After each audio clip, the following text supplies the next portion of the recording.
Oke, bismillahirrahmanirrahim. Assalamualaikum warahmatullahi wabarakatuh. Jadi insya Allah di sini saya akan menjelaskan mengenai final concept map dari kasus yang kelima, yaitu tentang low lying placenta. Nah, di mana untuk final concept map ini saya ambil dari teman saya, itu Rocky Andre Duha. Makasih Rocky untuk FCM-nya. Oke, jadi untuk case ini saya kedatangan seorang pasien ya, berinisial L, berumur 40 tahun dengan status kehamilannya itu adalah G5P2A2 atau pasien ini sudah hamil 5 kali, pernah melahirkan 2 kali, dan abortus 2 kali juga.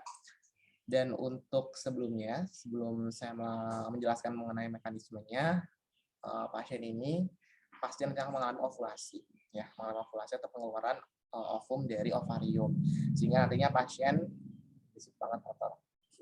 Oke, jadi nantinya pasien akan melakukan hubungan seksual ya dengan suaminya, yang dimana nantinya sperma akan membuahi ovum dengan mekanisme singkatnya itu adalah misalkan sperma nantinya akan penetrasi zona pelosida, kemudian berikatan dengan reseptor-reseptor yang ada di ovum sehingga nantinya sperma akan masuk dan apa dan ada di sperma dan juga ovum akan bergabung sehingga akan terjadi pembuahan sehingga akan terbentuk sebuah zigot. Nah, zigot ini nantinya akan membelah jadi 2 kali, 4 kali, 6 kali, 8 kali, 8 kali, 16, 32 menjadi morula gitu ya, menjadi morula, kemudian blastosis sehingga nantinya akan menempel atau mengalami implantasi di bagian dinding endometrium. Di mana normalnya itu adalah dia akan menempel pada bagian posterior superior dari endometrium seperti itu. Namun di sini ada beberapa hal yang menjadi faktor risiko sehingga pasien ini sehingga implantasi ini mengalami abnormalitas. Yang dimana untuk faktor risiko yang pertama adalah maternal age, di mana si pasien sudah berumur 40 tahun ya, sudah lebih dari 25 tahun yang menyebabkan adanya penurunan vaskularisasi ke endometrium. Sehingga nantinya implantasi akan terganggu ya, akan terganggu dan berjalan menuju tempat yang banyak vaskularisasinya atau banyak suplai darahnya seperti itu. Nah, kemudian faktor risiko kedua adalah di sini pasien adanya history of abortus 2 kali, yang dimana abortus itu nanti akan dilakukan prosedur kuratase, di mana kuratase ini adalah pengambilan sebuah jaringan yang ada di dalam uterus seperti plasenta ataupun pembuluh darah yang menyebabkan kerusakan jaringan-jaringan di endometrium gitu. Sehingga endometriumnya akan mengalami luka, rusak, dan terbentuk sebuah scarring tissue atau jaringan parut. Nah, jaringan parut ini akan menyebabkan vaskularisasi yang ada di endometrium, khususnya yang ada di bagian superior dari uterus, itu akan mengalami kerusakan atau gangguan gitu ya. Sehingga nantinya suplai darah untuk plasenta bagian superior itu akan berkurang. Dan faktor risiko terakhir adalah multigravida, dan di sini lihat pasien sudah hamil ke 5 kali ya, sehingga sebelumnya plasenta pada kehamilan sebelumnya yaitu pada bagian superior itu pasti nanti akan mengalami gangguan atau kerusakan karena sudah terjadi kehamilan 5 kali ya, plasenta juga di bagian superior sudah dicopot atau dilakukan pengambilan plasenta beberapa kali sehingga bagian tempat plasenta bagian superior itu pasti akan mengalami defek atau kerusakan gitu. Jadi memang sudah tidak bagus gitu untuk melakukan implantasi bagian superior dari uterus. Nah, sehingga nantinya karena blood supply-nya juga sudah menurun, kemudian tadi ya bagian menempelnya plasenta bagian superior juga sudah tidak bagus, maka nantinya implantasi akan terjadi pada bagian lower segment dari uterus gitu. Ya, nah di situ terdapat peningkatan atau suplai darahnya bagus ya, sehingga nantinya plasenta akan tumbuh di bagian lower segment dari uterus atau dekat dengan internal ostium. Sehingga nantinya di sini kita perlu untuk melakukan pemeriksaan-pemeriksaan seperti USG ya, di mana untuk exclude dari differential diagnosis, di mana USG ini terlihat bahwa implantasi dari plasenta ini di bagian anterior uterine wall dan terlihat juga adanya penurunan dari plasenta mendekati internal ostium dan jaraknya itu sekitar 3 cm, sehingga di sini pasien masuk ke dalam low lying placenta. Di mana low lying placenta ini masuk ke dalam grade 1 dari previa placenta. Jadi memang belum sampai ke previa placenta yang parsial ataupun yang total gitu.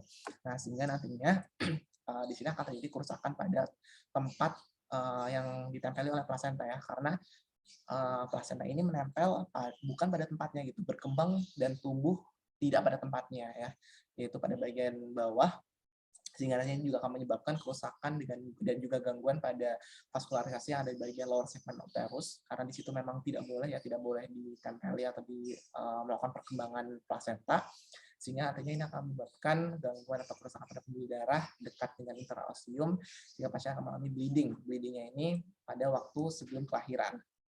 Nah, sehingga di sini pasien mengalami penurunan HB dan positif flexus.